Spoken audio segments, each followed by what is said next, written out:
Alright, welcome back to SouFLoTV again, everybody. It is your host with the most. If you've never been here before, just go ahead and hit that subscribe button. Hit the bell next to the subscribe button so you're notified every time a new video goes up on SouFLoTV or every time we go live on SouFLoTV. This is video number 13. Alright, if you've never seen 1 through 12, then go look those up and it will put you on to what is happening now in 13 and make you understand better what else we'll be putting out later on concerning this case. Alright, so this is the Klansman Wandan gang trial, and we've been tracking the testimony of the witnesses as they testify in court. What we're talking about here today is a gang, a notorious gang that seems to be in the process of getting dismantled. However, this is a court process, so we have to watch and see how this goes. I'll tell you something right now. Don't forget, the witnesses are ex-gang members of the same gang.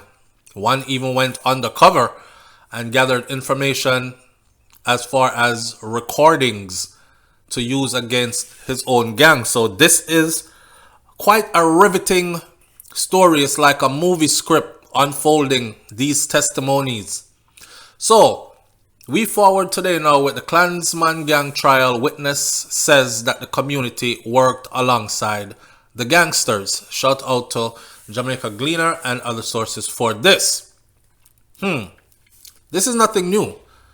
We know, but let's go through the testimony. So the second witness in the Klansman Wandan gang trial this morning testified that residents in the Jones Avenue community of Spanish Town, St. Catherine, they worked alongside the Wandan gang.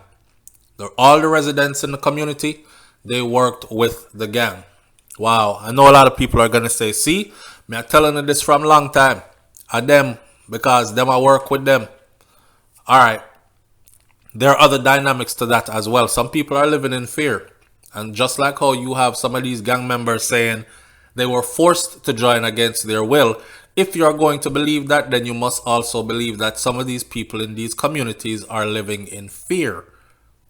And they have to get along to get along. You understand? Anyway, he also testified via video link in the home circuit court that there was another house nearby where, so the former top tier member, let's start out with all his testimony. The former top tier member had previously testified that the gang's headquarters was on Jones Avenue and that the reputed leader Andre Blackman Bryan had a house and an unfurnished studio and a bar in the community. Is a businessman. See? He also testified via video link in the home circuit court that there was another house nearby also where the gang would meet before going on their missions. The witness further testified that before a double murder arson in the area called Fisheries in St. Catherine, a group of more than 20 gang members had gathered at a church. So the church them gather figure plan up what am I going to do next before they went over there and burnt the house and killed 2 people. This morning, he was cross-examined by attorney at law Venice Brown, the lawyer for defendant Dylan McLean. Brown sought to find out whether the gang members whom the witness claims would gather behind the church in the community had been hiding. But the witness said they did not need to hide. People in the community work alongside the gang. They have to, he said. Most Jamaicans know that already. People in the community work alongside the gang. They had to. That's crazy, but that's what it is. The gang control an area, the Don control a certain area, and they have different Dons that control different areas. The people in these communities, half of the time, they're more fearful of those Dons or criminal elements, gangsters then, if you will, than they are of police. So they don't work with police because they feel like police can't save them anyways. And then we've also heard stories where police is involved. So, I mean, which police do you run to, and how do you know which police is a good police to tell what's going on and get some safety? So the people are caught between a rock and a hard place. And I straight to say that just because that's something that we discuss on SouFLoTV all the time. The options of the people, the law-abiding, tax-paying citizens. Because not everybody is a criminal. Even when time you come from a messed up environment, you know, certain kind of communities, it doesn't mean that you are that as well. But when you're forced to live in certain places, again, you have to go along to get along.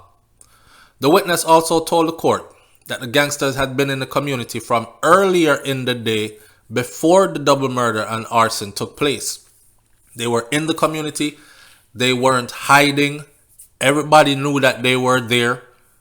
So you're trying to tell me that everybody around us will know who committed those two murders, but nobody is saying anything. Wow. For fear of their own life.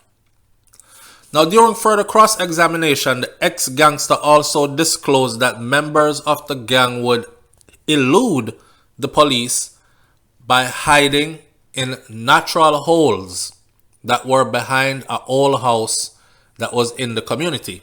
Just go down in the hole and hide.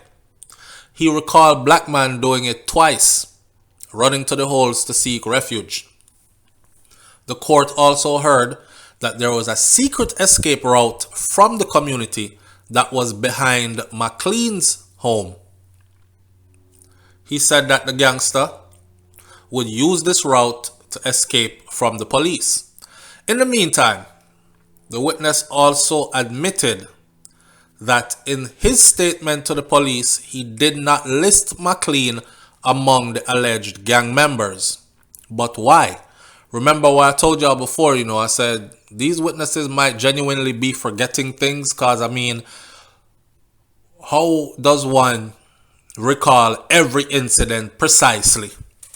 So they might start, even under pressure from cross-examination, start mixing up their stories, dropping names in places where it's hard. It's very hard to tell a tale this long and memorize every part of it correctly and then go back and tell the same tale again and still get everything right. If you're telling the truth, then it's easier because you will always say the same thing, how it went. You know what I'm saying? So anyhow, the witness agreed. This morning, the attorney suggested that this was because the witness did not know McLean and because he was never a member of the gang. So remember, they have 44 witnesses in this trial, and the prosecution said that they intend to go through every single one of the 44 before they come to a conclusion of this trial. So again, this is video number 13. There will be a whole lot more videos because we are staying close to these testimonies. Remember, I know them are ex-gang members from the same gang that are speaking. We're not saying everything they're saying is true. We're not saying anything they're saying is a lie either. We're just looking at how it's playing out in court and filling in some spaces with our own commentary, because that's what this is. This is a commentary. All right. Okay, so the witness now, the lawyer is saying, you didn't call McLean's name before when you made your report because McLean was not a part of the gang. If he was, you would have remembered. So you're making stuff up and adding my client in it. But the witness disagreed. The witness said, I know McLean personally and was often around him also. So I don't know somebody who passed by or nothing. Know him personally and was around him often. He further told the lawyer that he did not remember McLean while giving the statement though. Of course, in a court of law, the lawyer could easily say, that's funny, because if I know somebody and I am around them often and I know them personally, giving a statement like that, how could it possibly slip my mind to include his name in it? The witness also said that he did not list all the other gang members as he could not detail in the statement everything that he knew about each one of them. The witness was reminded about evidence he was claiming that McLean was seen moving an Intratec gun from his roof. So the lawyer reminded the witness now. So remember, I know, you gave us evidence, right, in testimony claiming that you saw McLean moving an Intratec gun from his roof. Brown asked if the witness did not think that it would have been important to share this information in his statement. What says you, my SouFLo audience? The witness replied. The witness said, "Isn't what I'm saying in court important? As I said before, I didn't put enough things in my statement, but I am telling the truth. Brian and 32 others, alleged members of the gang, are to be tried on a 25-count indictment under the Criminal Justice Suppression of Criminal Organizations and Firearm Act.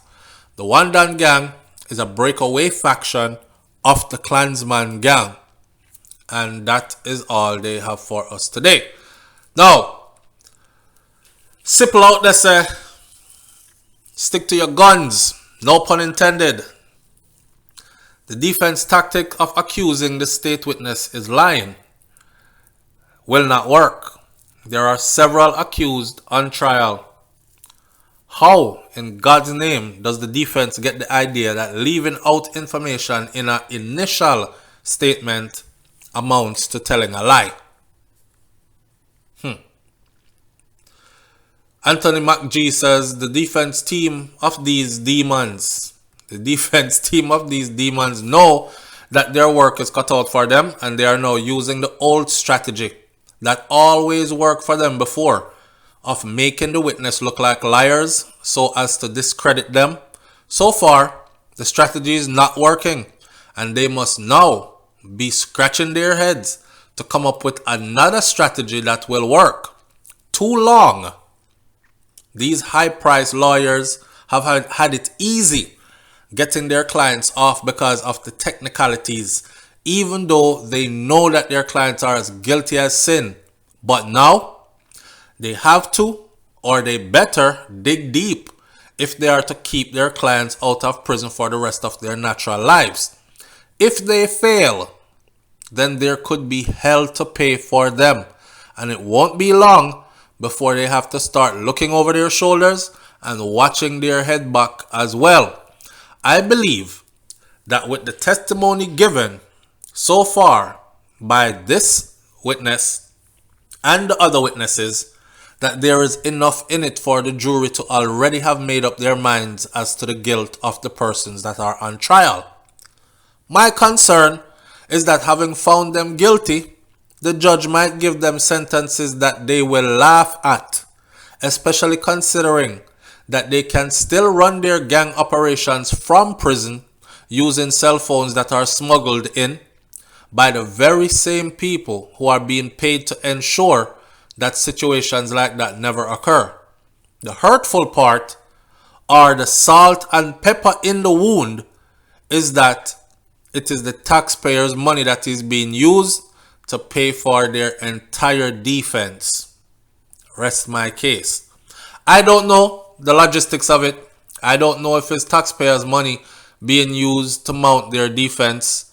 I don't know if their lawyers are pro bono, or if their lawyers are paid and independent, or if their lawyers were appointed unto them by the state, as is the constitutional right of every citizen of Jamaica. Whichever way it is, they have lawyers, and lawyers are doing what lawyers are supposed to do, because that's law. Your job is to get your client off. So if you can discredit the witness to get your client off or get your client less time, then you're doing your job. It's a filthy job to do. If if the person outright, you can say, yeah, that person, they're guilty, but yet still you take the job for go try to free a guilty man. A man who is responsible for the murder of many people. If you stand up as a lawyer and free him back to the streets so he can continue to kill and cause mayhem, then you're much as no good as the rest of them that are involved in this. That's just my opinion still. But at the end of the day, we will continue to follow these testimonies. So stay tuned. This is video number 13 and number 14 is on the way. Let me close this video by saying this. Big news is coming. Stay tuned. By now, and when they're finished cross-examining all these witnesses, all of us are going to have eyes bulging wide, mouth wide open, like, oh my God. Watch and see. Now say nothing more. Just keep watching. I'll catch you on the next video. Hit that subscribe button. It's SouFLoTV. I'm out. Peace.